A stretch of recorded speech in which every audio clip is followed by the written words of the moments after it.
Welcome to Health Watch on Hughes TV Abuja. I am Esther Oshosoya, your host. High salt intake in children can have several detrimental effects on your health. While salt is an essential mineral for the body, excessive consumption, especially in the form of processed and packaged food, can lead to various health issues. Today, we will look at effects of high salt intake on children. But before we continue, let's take a break. Keep watching Health Watch on Hughes TV, Abuja.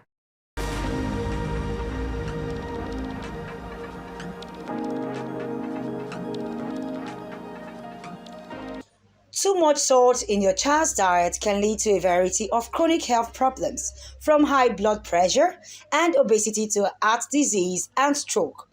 Surprisingly, most people may not know that much of the salt we eat already exists in many of our foods.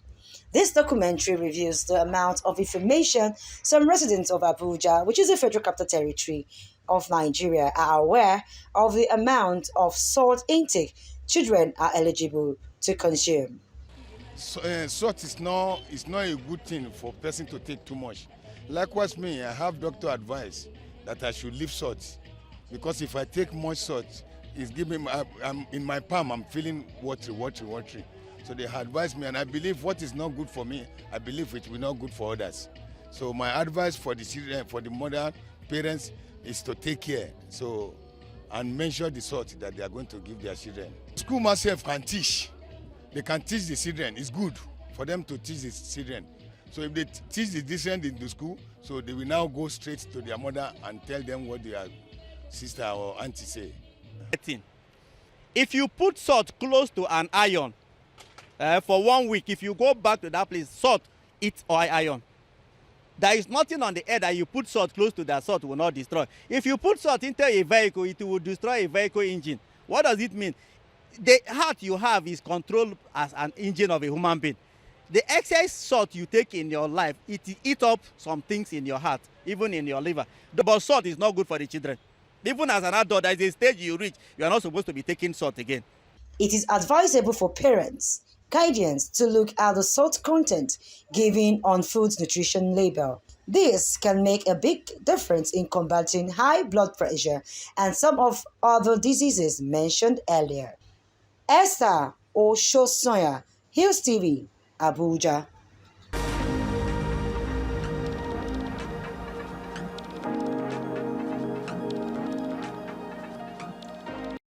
Welcome back. On the show today, our guest is Ellen Simon.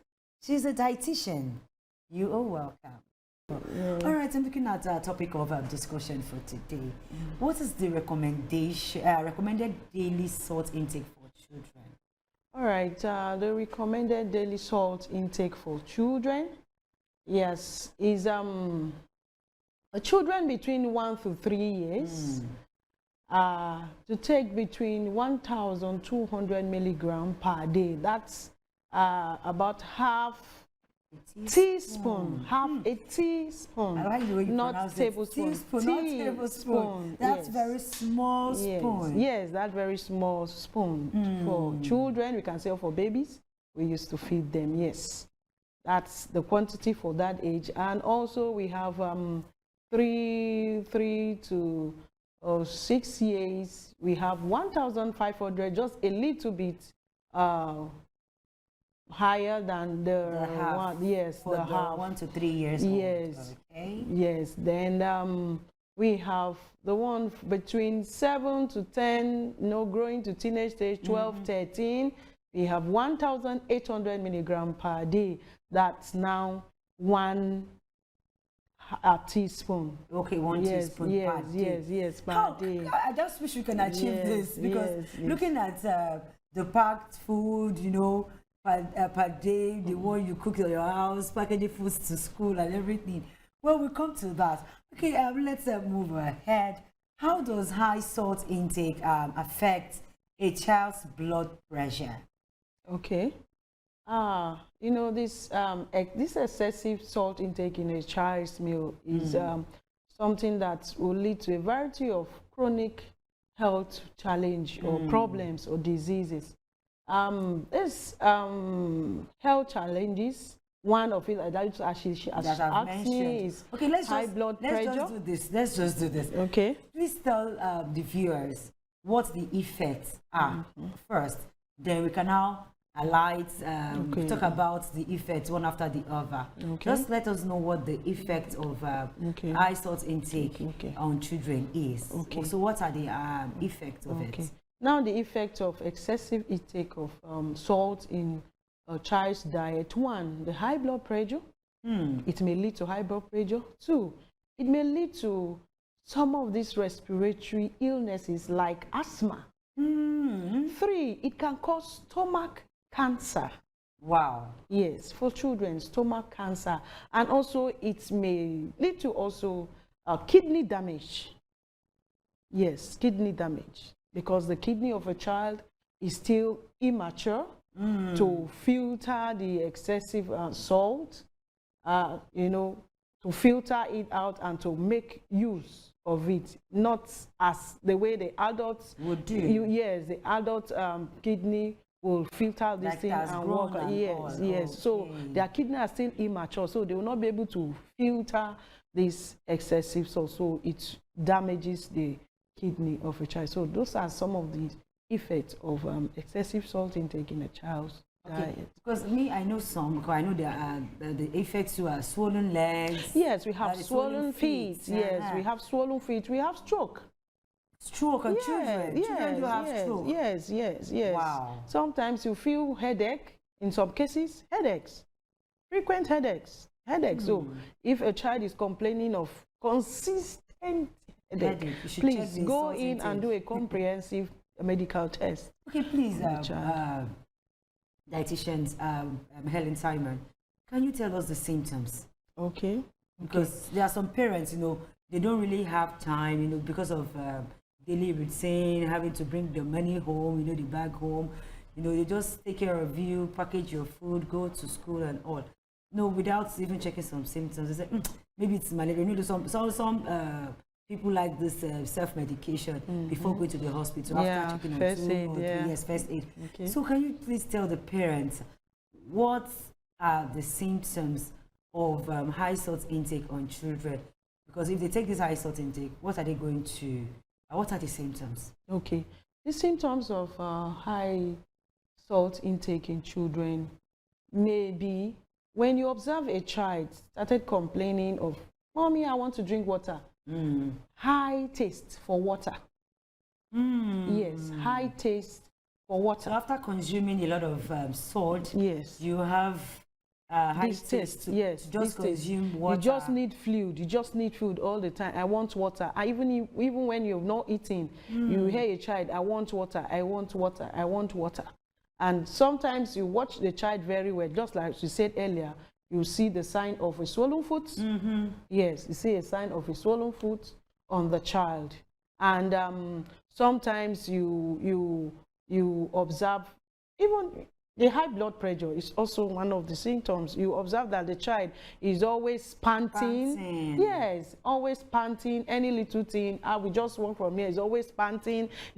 Sometimes you observe a child, you as if you're hearing the heartbeat, as if you're feeling the child. If you observe a child very well, you look at the appearance of a child, especially the chest region, you see that everything is beating so fast. Yes, such kind of signs, you should, take it seriously and check the child. Yes, to a checkup, a medical checkup. Okay, what is interesting right now, you spoke about stroke. I'm still finding it to fix it or to place it somewhere, like the children who have stroke. Yes.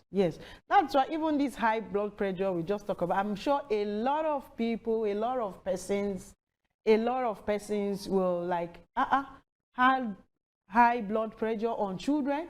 We all know it's adults, and those days we used to know it's the old people, old age, parents that, have this experience of high blood pressure. Now it has come down because of our eating habits, because of all those things, processed food everywhere. The children, how we feed, our parents feed feed them what they eat. Now we have it as juvenile blood pressure. That's children blood pressure. It really affects them also just the way it affects the adults. Wow. Yes, if this salt intake is not being taken care of and monitored or moderated in their diet or food. All right, and let's look at the specific health risks associated with salt intake in children. You've mentioned some, which was what we spoke earlier, Yes. The high blood pressure, the respiratory illnesses. I didn't talk about that, so I wanted to expatiate more because they won't know these effects, except for some parents that will go on Google to see more. But I want you to give us a comprehensive information on this effect. Now, one, we've spoken about the swollen feet, high taste of water, high blood pressure, and you talk about bones, which is the stroke. Yes, I'm yes, so amazed. So what are other high risk effects? Other high risk effects. You said respiratory now. Yes, respiratory. That's what you want me to still come up and expatiate. Yes, it's respiratory illness like the asthma I said earlier. You know, this excessive salt effect does not just start with they look for a bait to hold on. Like when a child is obese, the same thing applies to an adult. Obesity. So now you're trying to say yes, they link, they complicate issues. Can cause obesity in children. Yes, of course. Wow. Yes, of course. It can cause obesity. Now, when the obesity is there now, the excessive sugar, the excessive salt intake has gotten a bit of obesity. Before you know it, if not treated, it's on time progresses to heart disease.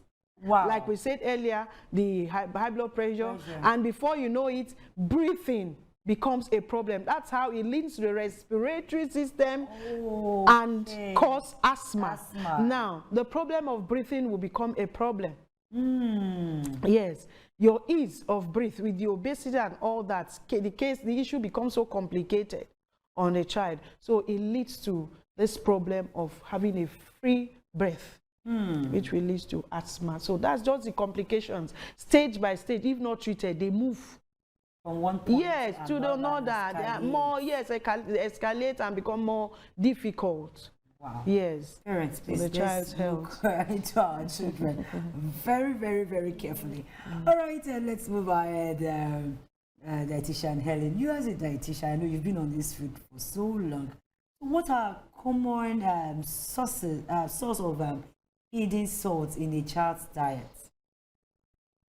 Common sources of hidden salt in a diet. Okay, right. Many parents, or will I say many people, may be ignorant of some of those foods that are really salty, or those that you have some hidden salt in there, or you don't know. And that's why we encourage people or parents to make sure they read labels on our food packages, because these days I know modern mothers, they go for, to the stores, eatery, the supermarket to get this. So we should take cognizance and a consciousness of reading our food labels. Yes, food labels, so you know how much sodium, how the quantity and all that's in the food that you want to get. So some of those foods sometimes are, some of these are chips. Really? Yes, chips. If you test some of these chips, you feel some are salty, some are not salty.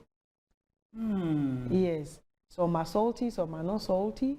You see some of our vegetables too, we have hidden salt in there, and when we want to cook them now, we add some of this seasoning that's already salty. That's Maggi. Even our salt, there is sodium already. Exactly. And sodium is everywhere. Exactly, and we have this sodium in our vegetables. Yes. And now natural one that is already there, that we need to be very, very careful in adding another quantity of salt to it when cooking or doing anything you want to. So the seasoning also, like the Maggi, is also full of salt. and so we have to be very, very careful. So those vegetables is one of the hidden, source of salt Oh, that wow. we have to be very careful when cooking it and adding our salt. And Oh, thank you seasoning. so much. So how would the viewers or parents be able to read these high level labels on the products that they got? Okay, thank you so much.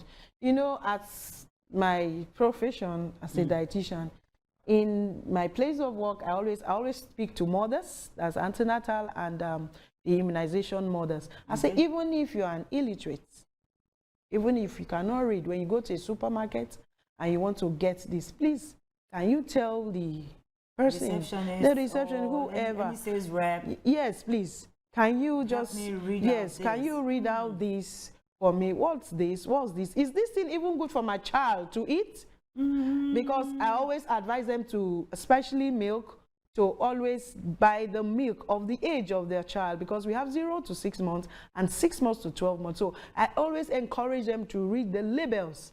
Even if you cannot read, please, can you tell the Ask person? someone to help you yes, out. ask someone. If you know you're not comfortable, but can you please leave? You have your money, go somewhere else and buy what you know, and you know about better for your it's better child. for you, you know. Wow. So that's what I always advise them to do. If somebody, make sure you know what is in there. Even though sometimes people say, are you sure what is in there is what is inside? But at least you have an idea. yes. You have an idea of what's plus or minus that's there and is not there. Okay, I know the viewers or our parents, they will be wondering, oh, you asked me not to give this to my parents, to my child. You asked me not to do this. How will I find time to do this? Okay, I've heard you. You should do fresh food. You should do vegetables fresh, right? Okay. How will I now encourage my child to develop a taste for lower sodium food? I know that's the question right now in your mind. So you as a dietitian and also a parent, how will these parents listening to us right now, how will they lower the taste of sodium on their kids? Food, yes, okay. Like some parents that are already, you know, maybe out of ignorance, they are already making use of these salts, and the children now, their test board has, you know, already used to, they're already salt used to this intake. salt taste. Okay, now it can still be reversed. Yes. Yes, it can still be reversed. You don't even need something, you don't even need to let the children know, okay, we're not going to put this again, we're not going to add more salt again.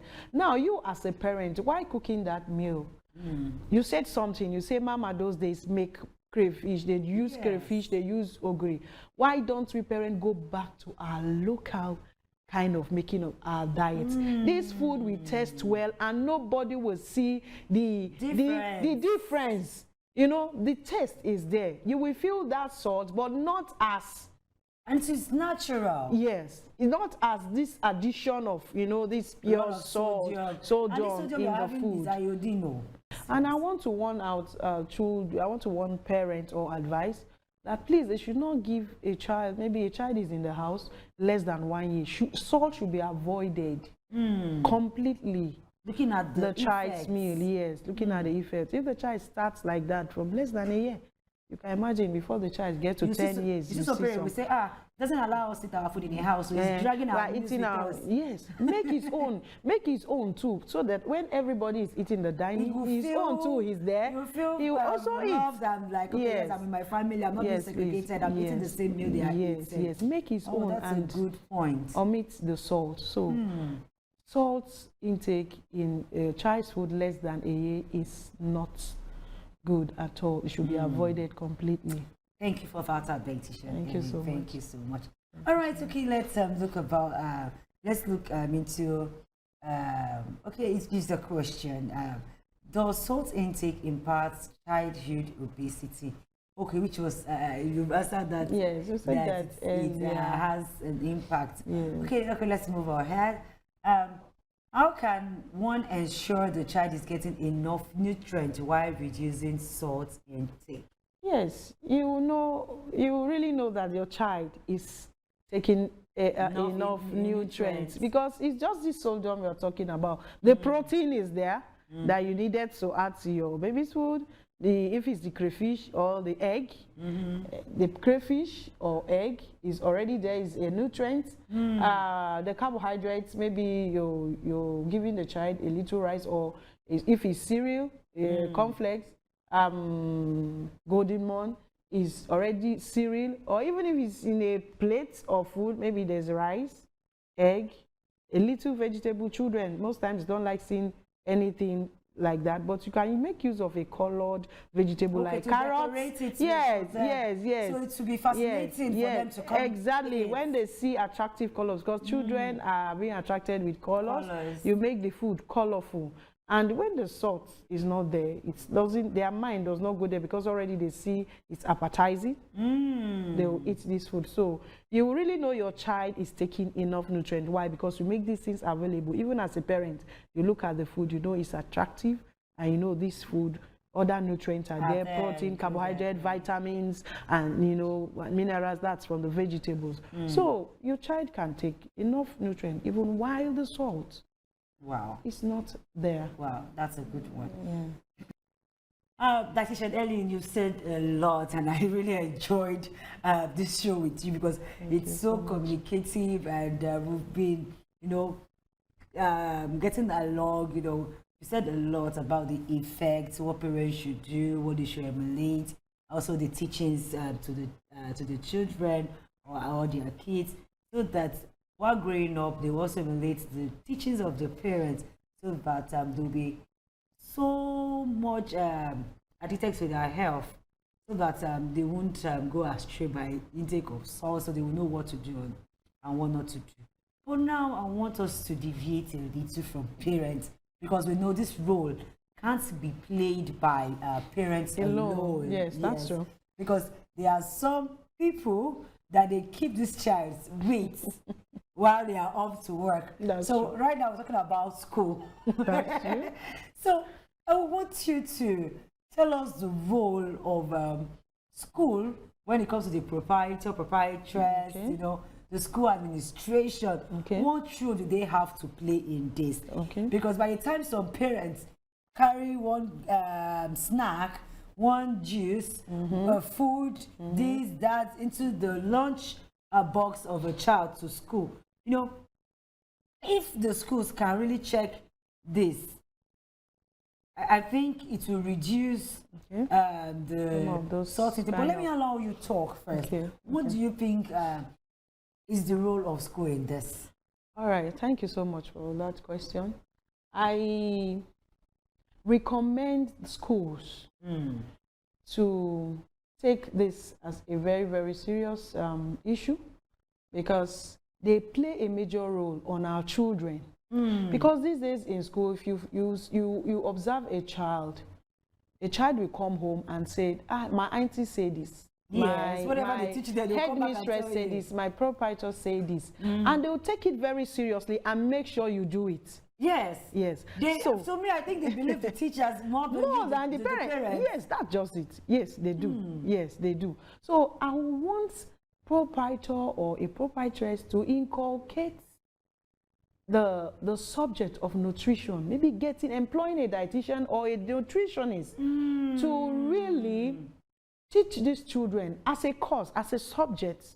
So teach these children, add it to the curriculum of the school. So, teach these children healthy food, some of these food that are, good edible, and what they should know about the sugar, the salt, and whatever they put inside their mouth. Exactly. When these teachers are there to teach these children, they will listen and they will hear. They will come home and tell you, my auntie said, the teacher said I should not eat this. Even when you want to give them as a parent at home, they'll tell you, no, Mommy, my teacher said I should not eat it. So this will go a long way in our children growing up, this education, educating them on nutrition, on varieties of food. These days we have a lot of things going on, processed food going on. If we have teachers like this that will educate these children in school, it will go a long way. It will help them while they grow up and also live a healthy life. And secondly, I will also recommend that the proprietor or the proprietress should bring up this such kind of case in the school Parent Teachers Association meetings. Okay, so when they're having the PTA, they have this discussion. Yes, I know Like, they discuss a lot of information things. is really power. That's it. Because if they are the PTA, they have a nutritionist or That's a it. dietitian there. That's it. So enlighten them more about A little nutrition education, yes. and diets that they should emulate for their children, what they should do. Yes, Ah. the lunch boxes, yes. That goes a long Educate way. them. Educate I think with this parents. we will have healthy children Yes. in our society and community. Exactly. Wow, Exactly. wow. It's a good one. All right, thank you very much, dietitian Helen Simon, for finding time to be here. And with this, we have come to the end of the show. See you on another episode of Health One. I am Esther Oshosonya. Bye.